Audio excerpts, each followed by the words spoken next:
نحمدہ و نصلی علی رسولہ الکریم اما بعد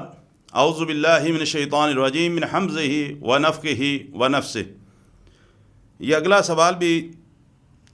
ساتھی کا ہے کہ میرا دل بہت سخت ہے، میں دعا مانگنے کی کوشش کرتا ہوں اور بہت کوشش کرنے کے باوجود مجھے رونا نہیں آتا۔ میرے بھائی، انسان زندگی کے اندر کئی ایسی غلطیاں اور کوتاہیاں کرتا چلا جاتا ہے اور اللہ کے ساتھ اس کا تعلق انتہائی کمزور ہوتا چلا جاتا ہے، اور اس کے بعد آہستہ آہستہ اس کا دل جو ہے وہ انتہائی سخت ہو جاتا ہے۔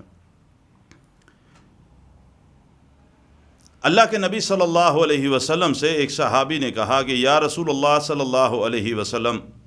میرا دل سخت ہو گیا ہے اور دل کی نرمی کے لیے کوئی طریقہ بتائیں کہ تاکہ میرا دل نرم ہو جائے۔ اللہ کے رسول صلی اللہ علیہ وسلم نے اپنے صحابی کی بات کو سنا، اور سننے کے بعد آپ صلی اللہ علیہ وسلم نے فرمایا، اے میرے صحابی، اگر تیرا دل سخت ہو گیا ہے تو تو دو کام کر۔ پہلا کام، مساکین کو کھانا کھلایا کر، اور دوسرا کام، یتیموں کی کفالت کیا کر۔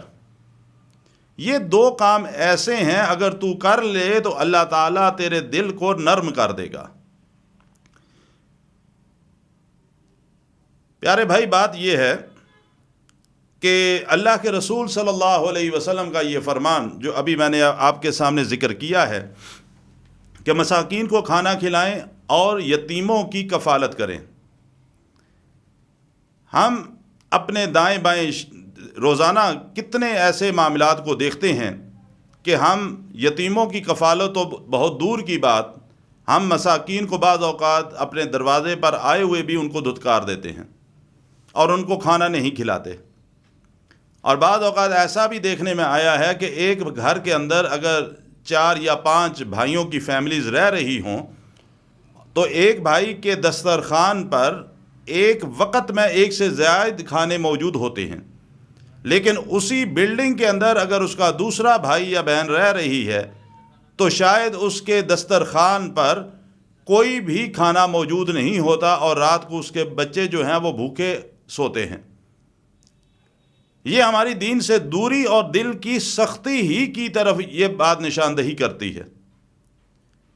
ہم اللہ کے نبی صلی اللہ علیہ وسلم کی تعلیمات کو اور صحابہ کرام کے عمل کو دیکھیں۔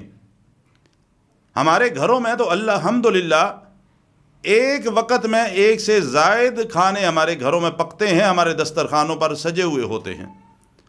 صحابہ کرام رضوان اللہ اجمعین، ان کے گھروں میں بے شمار واقعات ایسے ہوئے کہ گھر میں شاید ایک وقت کا کھانا بھی نہیں تھا کہ وہ پیٹ بھر کر کھا سکتے، ابھی وہ کھانا اپنے دسترخوان پر رکھتے، اسی دوران دروازے پر دستک ہوتی اور کوئی شخص آ کر کہتا کوئی ہے بھوکے کو کھانے کھلانے والا۔ وہ صحابہ جن کے سامنے اپنے لیے بھی کھانا ناکافی ہوا کرتا تھا، وہ خود نہیں کھاتے تھے، اپنے اس بھائی، اس مسکین جو دروازے پر آ گیا، وہ کھانا اٹھا کر خود بھوکے ہی رہ لیتے لیکن اس کو کھانا دے دیتے۔ آج ہمارے عمل اور ان صحابہ کے اعمال میں کتنا فرق آ چکا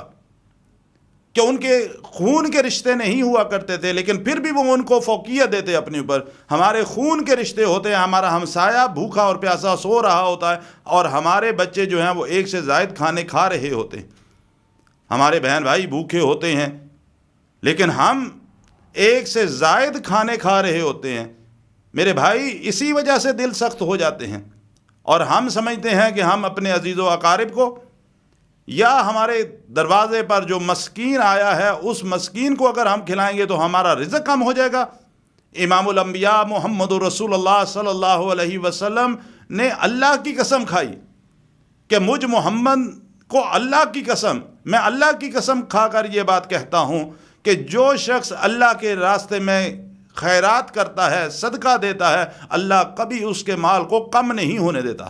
اللہ اس کے مال کو بڑھا دیتا ہے۔ میرے پیارے بھائی، اگر ہم چاہتے ہیں ہمارے دل بھی نرم ہوں، ہم ہاتھ اٹھا کے اللہ سے دعا مانگیں تو ہماری آنکھوں سے بھی آنسو گریں، ہمارے دل میں دوسرے مسلمان بھائیوں کے لیے نرمی کے جذبات ہوں، تو اپنے آپ کے اندر عاجزی پیدا کرو، اپنے اندر انکساری پیدا کرو، مساکین کو کھانا کھلاؤ، اور اللہ کے رسول صلی اللہ علیہ وسلم کے فرامین کے مطابق یتیموں کی کفالت کرنا سیکھو۔ جب یہ دو کام کرو گے اللہ تم سے راضی ہو جائے گا، اللہ تمہارے دلوں کو نرم کر دے گا۔ اللہ مجھے بھی اور آپ کو بھی عمل کرنے کی توفیق عطا فرمائے۔